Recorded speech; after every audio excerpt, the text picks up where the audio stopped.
Magandang gabi po sa inyo mga ka-hunter. Bago po tayo magsimula, nais ko muna pong batiin ang ating mga viewers, subscriber na patuloy pong nanonood sa ating channel at patuloy po sumusuporta. Ganoon na rin po sa ating mga vlogger at mga coin collector. Maraming salamat po sa inyong lahat sa inyong pagtulong at pagsuporta sa aking channel. Lalo na po ating kaibigan na vlogger na patuloy po siyang sumusuporta sa atin at tinuturo niya po ang ating mga pagkakamali kasi ngayon baguhan pa rin tayo sa ating pagkukolekta. Maraming salamat sa iyo sa pagtulong at pagpupuna aking kaibigang vlogger. Hindi ko na po babanggitin ang iyong pangalan, alam niyo na po yun. Proud po ako sa iyo at maraming salamat aking kaibigang vlogger. Ito nga pala ang ating tatalakayin sa ngayon ay 10 piso na BSP 10 pesos na 2017. Alamin lang po natin ngayon kung magkano po ang presyo sa lumista ang 10 peso na 2017. Sa ngayon po tingnan natin ang kanyang presyo sa lumista po. Baka medyo nagbago na po at may kamahalan na rin po yata. Tingnan po natin. Bago po natin na tingnan ang kanyang presyo, alamin muna po natin itong bariyang ito. At ito po ang kanyang ubers. Makikita ang kanyang pangalan ng Republika ng Pilipinas at ang kanyang year na 2017 at ang legend na 10 peso at ang dalawang bayani sa Apolinario Mabini at si Andres Bonifacio. Yan po ang ubers natin. At ito naman po ang ating reverse.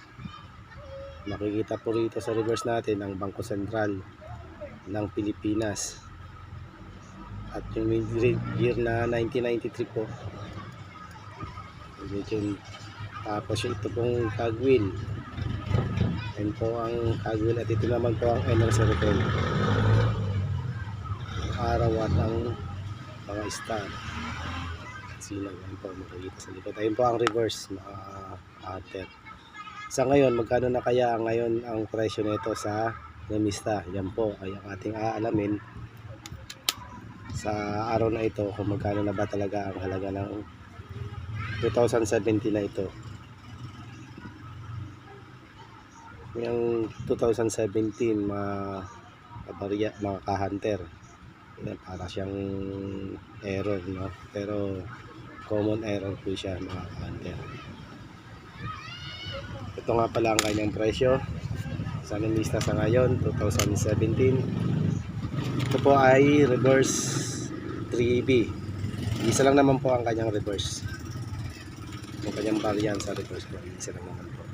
Lagi nyo pong tatandaan mga ka-hunter, lagi po kayong titingin sa reverse. Dito po sa likod ng ating variant. Dahil dyan po makikita ang ating mga hinahanap na mga reverse. Wala po sa harapan, tandaan nyo mga ka-hunter. Ang kanyang presyo ngayon sa lumista, ang verify niya ay 58. Pare-parehas lang po ang kanyang presyo. Lagi sa extra fine, ganoon din 58 pesos.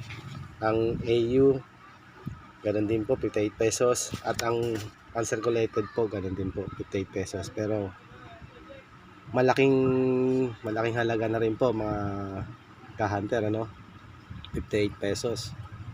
Laking value na rin po ito. Pero mga ka-hunter, ito ay inaalam lang natin ang presyo sa lumista. Ito po hindi natin binibili dahil ito po ay common mga ka-hunter, Iba po ang talagang binibili ng mga ating mga collector, yung mga hard to find at mga semi hard to find po mga ka-hunter. Lagi niyo pong tatandaan yun mga ka-hunter, yung mga semi hard to find at saka mga hard to find, Ito po ay atin lang pong inaalam ang mga presyo kung may pagbabago ba o wala presyo sa lumista. Lagi nyo po tatandaan, lagi po tayo tumitipende sa lumista. Hanggang dito na lang po. Maraming salamat ulit.